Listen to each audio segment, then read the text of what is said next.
Bienvenue sur Canal Vimkwega dans cette nouvelle édition de l'information dont voici les titres. Ouverture ce matin d'une session extraordinaire sur l'impôt unique sur le traitement des salaires IUTS. Cette session qui va durer 5 jours va débattre de la question de l'IUTS entre le patronat et le gouvernement. Le sommet de l'Union africaine a fermé ses portes hier à Addis Abeba avec en ligne de mire une volonté affichée, faire taire les armes qui déchirent actuellement le continent. Mesdames et messieurs, bonsoir et bienvenue dans cette édition. Les enfants, un héritage, la responsabilité des parents, c'est le titre du livre du docteur Daniel Chou et son épouse. Présent à Ouagadougou, le couple a dédicacé l'ouvrage le dimanche 9 février 2020 à l'église des Assemblées de Dieu de la zone 1. C'était en présence de plusieurs fidèles et pasteurs, dont le docteur Eli Kumbem. Le reportage est de Amadou Sori.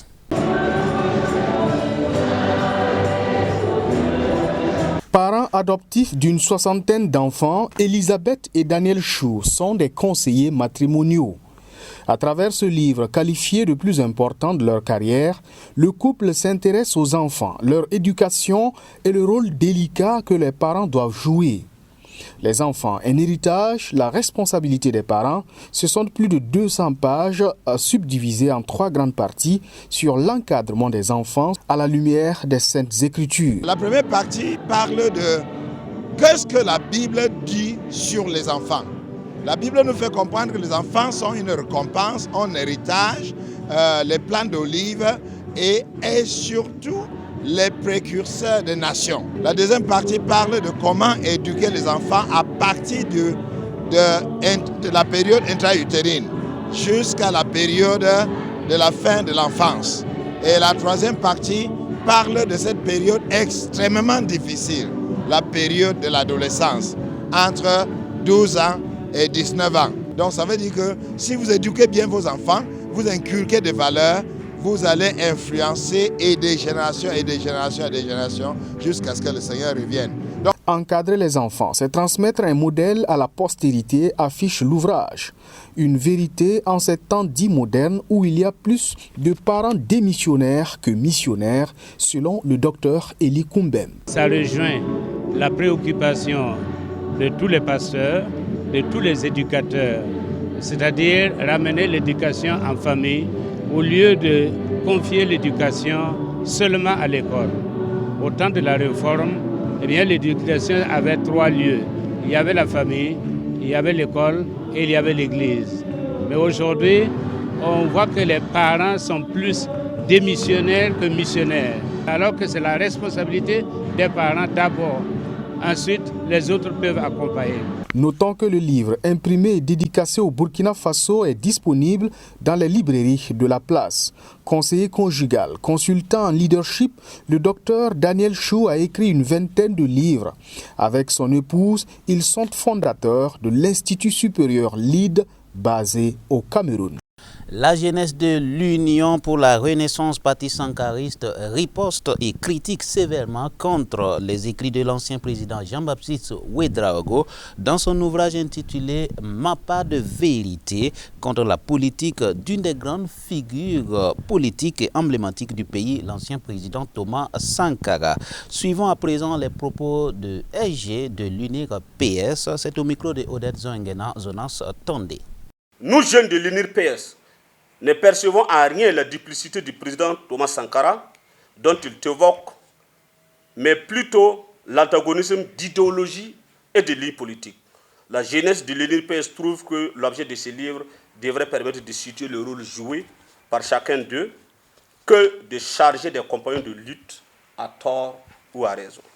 Pour notre part, en tant que digne héritier de la RDP, Révolution démocratique et populaire, s'inscrivant dans les idéaux de transformation nationale, de développement endogène, de rupture de gouvernance avec les schémas importants, demeurons convaincus que l'aurait de Thomas Sankara ne saurait s'écorcher d'une ride par le fait de contempteurs qui se refusent à aller dans le sens de l'histoire des peuples.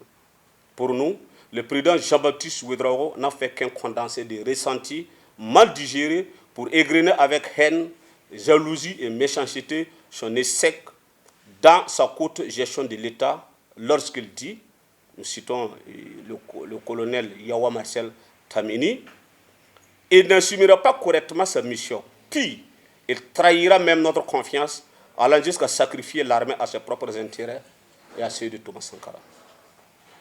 De tels jugements de valeur, sans la moindre analyse critique ou autocritique, enlèvent à l'auteur toute objectivité, malgré un recul d'environ 40 ans qui sépare les événements et l'apparition de l'ouvrage.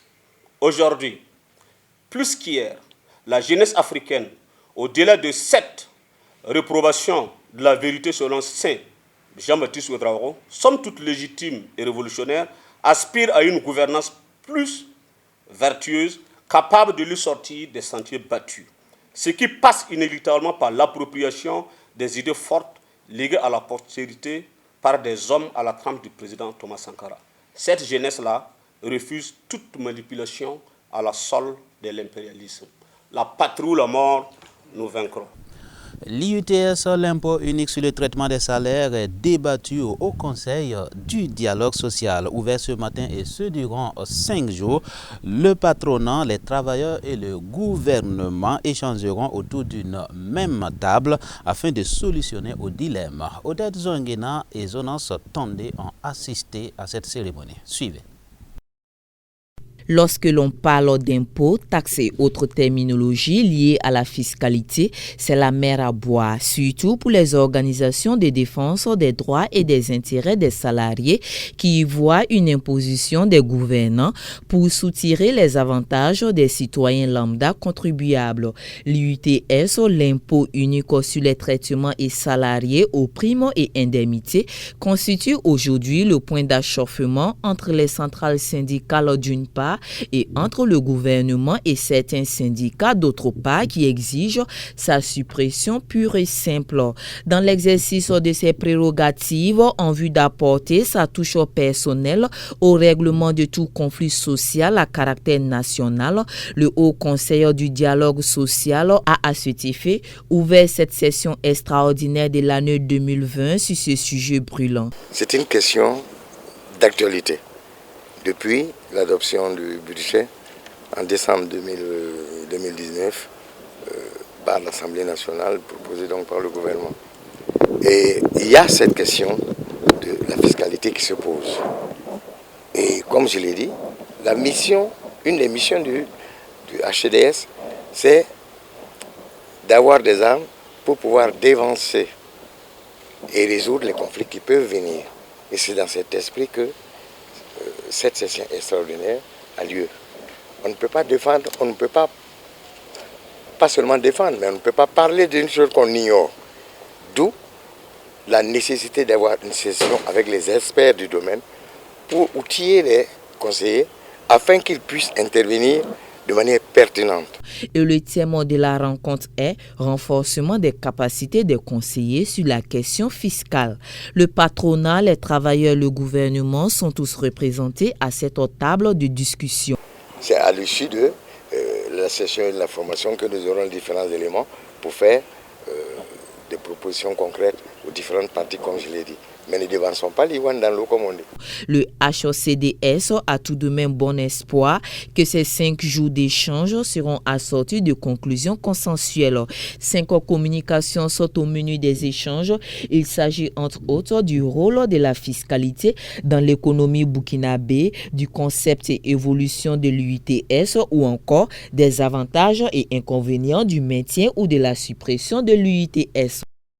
Du dimanche au lundi, les chefs d'État et de gouvernement des pays membres de l'Union africaine se sont réunis à Addis Abeba pour le 33e sommet de l'UA. Objectif, faire taire les armes. C'est donc avec une volonté affichée que les chefs d'État promettent de peser davantage dans la médiation des nombreux conflits qui déchirent le continent.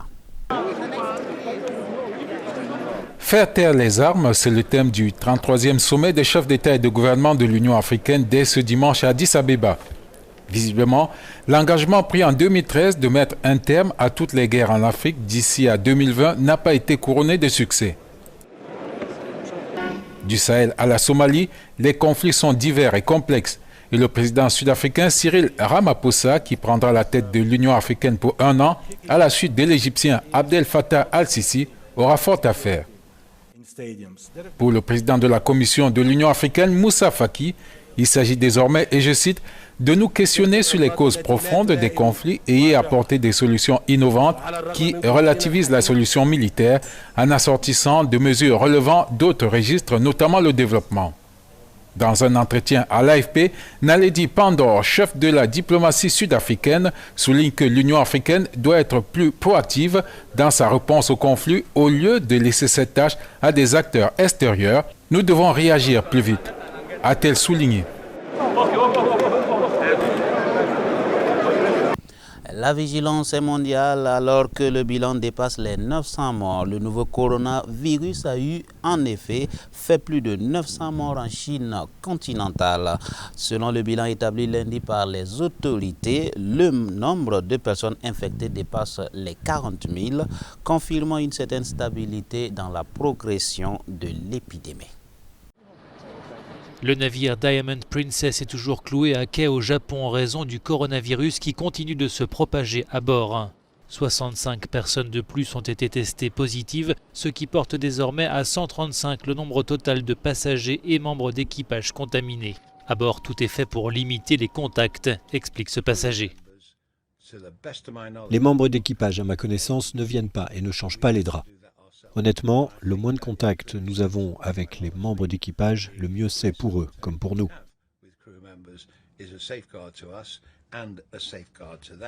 En Chine également, la ville de Wuhan et ses 11 millions d'habitants sont toujours placés en quarantaine. Le dernier bilan officiel dans le pays fait état de plus de 900 morts et de 40 000 personnes contaminées.